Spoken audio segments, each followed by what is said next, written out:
Pada zaman itu, tidak ada raja di antara orang Israel. Dan pada zaman itu, suku Dan sedang mencari milik pusaka untuk menetap. Sebab sampai hari itu, mereka belum juga mendapat bagian milik pusaka di tengah-tengah suku-suku Israel. Sebab itu Bani Dan menyuruh dari kaumnya 5 orang dari seluruh jumlah mereka. Semuanya orang-orang yang gagah perkasa, yang berasal dari Zora dan Esitaol, untuk mengintai negeri itu dan menyelidikinya, serta berkata kepada mereka, "Pergilah menyelidiki negeri itu." Ketika orang-orang itu sampai ke pegunungan Efraim di rumah Mika, bermalamlah mereka di sana. Ketika mereka ada dekat rumah Mika itu, dikenal merekalah logat orang muda suku Lewi itu. Lalu singgahlah mereka ke sana dan berkata kepadanya, "Siapakah yang membawa engkau kemari? Apakah pekerjaanmu dan urusanmu di sini?" Katanya kepada mereka, "Begitulah dilakukan Mika kepadaku.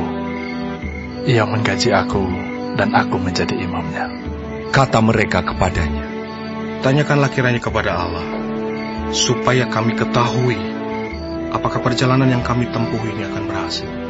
Kata imam itu kepada mereka, "Pergilah dengan selamat. Perjalanan yang kamu tempuh itu dipandang baik oleh Tuhan." Sesudah itu, pergilah ke-5 orang itu, lalu sampailah mereka ke Lais. Dilihat merekalah bahwa rakyat yang diam di sana hidup dengan tentram, menurut adat orang Sidon, aman dan tentram. Orang-orang itu tidak kekurangan apapun yang ada di muka bumi, malah kaya harta. Mereka tinggal jauh dari orang Sidon dan tidak bergaul dengan siapapun juga. Setelah mereka kembali kepada saudara-saudara sesukunya di Zora dan Esitaol, berkatalah saudara-saudara sesukunya kepada mereka, "Apakah yang kamu dapati di sana?" Jawab mereka, "Bersiaplah. Marilah kita maju menyerang mereka, sebab kami telah melihat negeri itu, dan memang sangat baik. Masakan kamu tinggal diam? Janganlah bermalas-malas untuk pergi memasuki dan menduduki negeri itu. Apabila kamu memasukinya, kamu mendapati rakyat yang hidup dengan tentram, dan negeri itu luas ke sebelah kiri dan ke sebelah kanan. Sesungguhnya Allah telah menyerahkannya ke dalam tanganmu. Itulah tempat yang tidak kekurangan apapun yang ada di muka bumi." Lalu berangkatlah dari sana, dari Zora dan Esitaol, 600 orang dari kaum suku Dan, diperlengkapi dengan senjata. Mereka maju, lalu berkemah di Kiryat Yearim, di Yehuda. Itulah sebabnya tempat itu disebut Mahane Dan sampai sekarang. Letaknya di sebelah barat Kiryat Yearim. Dari sana, mereka bergerak terus ke pegunungan Efraim dan sampai di rumah Mika. Lalu berbicaralah ke-5 orang yang telah pergi mengintai daerah Lais itu. Katanya kepada saudara-saudara sesukunya, "Tahukah kamu bahwa dalam rumah-rumah ini ada efod, terafim, patung pahatan, dan patung tuangan? Oleh sebab itu, insafilah apa yang akan kamu perbuat."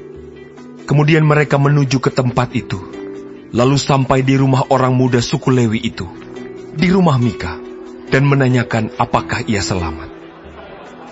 Sementara ke-600 orang dari Bani Dan, yang diperlengkapi dengan senjata itu, tinggal berdiri di pintu gerbang. Maka ke-5 orang yang telah pergi mengintai negeri itu, berjalan terus, masuk ke dalam, lalu mengambil patung pahatan, efod, terafim, dan patung tuangan itu.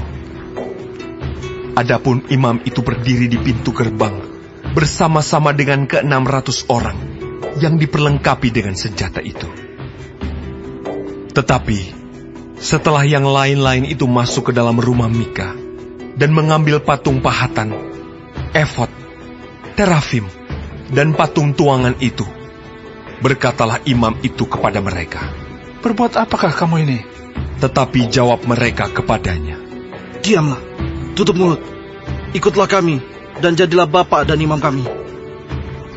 Apakah yang lebih baik bagimu, menjadi imam untuk seisi rumah satu orang, atau menjadi imam untuk suatu suku dan kaum di antara orang Israel?" Maka gembiralah hati imam itu. Diambilnyalah efod, terafim, dan patung pahatan itu, lalu masuk ke tengah-tengah orang banyak. Kemudian berbaliklah mereka dan pergi, dengan anak-anak, ternak, dan barang-barang yang berharga ditempatkan di depan mereka. Ketika mereka telah jauh dari rumah Mika, dikerahkanlah orang-orang dari rumah-rumah yang di dekat rumah Mika, dan orang-orang itu mengejar Bani Dan itu. Mereka memanggil-manggil Bani Dan, maka berbaliklah orang-orang itu dan berkata kepada Mika, "Mau apa engkau dengan mengerahkan orang?" Lalu jawabnya, "Allahku yang kubuat, serta imam juga kamu ambil, lalu kamu pergi. Apakah lagi yang masih tinggal padaku? Bagaimana perkataanmu itu kepadaku? Mau apa engkau?" Berkatalah Bani Dan kepadanya, "Janganlah suaramu kedengaran lagi kepada kami. Nanti ada orang yang menyerang engkau karena sakit hati, dan dengan demikian engkau serta seisi rumahmu kehilangan nyawa." Lalu Bani Dan melanjutkan perjalanannya. Dan Mika, setelah dilihatnya, mereka itu lebih kuat daripadanya, berpalinglah ia pulang ke rumahnya. Lalu Bani Dan, dengan membawa barang-barang yang dibuat Mika, juga imamnya, mendatangi Lais, yakni rakyat yang hidup dengan aman dan tenteram. Mereka memukul orang-orang itu dengan mata pedang, dan kotanya dibakar. Tidak ada orang yang datang menolong, sebab kota itu jauh dari Sidon, dan orang-orang kota itu tidak bergaul dengan siapapun juga. Letak kota itu di lembah Bet Rehob. Kemudian Bani Dan membangun kota itu kembali dan diam di sana. Mereka menamai kota itu Dan, menurut nama bapa leluhur mereka, yakni Dan, yang lahir bagi Israel, tetapi nama kota itu dahulu adalah Lais.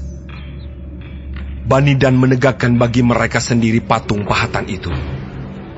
Lalu Yonatan bin Gersom bin Musa bersama-sama dengan anak-anaknya menjadi imam bagi suku Dan, sampai penduduk negeri itu diangkut sebagai orang buangan. Demikianlah mereka menempatkan bagi mereka sendiri patung pahatan yang telah dibuat Mika itu, dan patung itu ada di sana selama rumah Allah ada di Silo.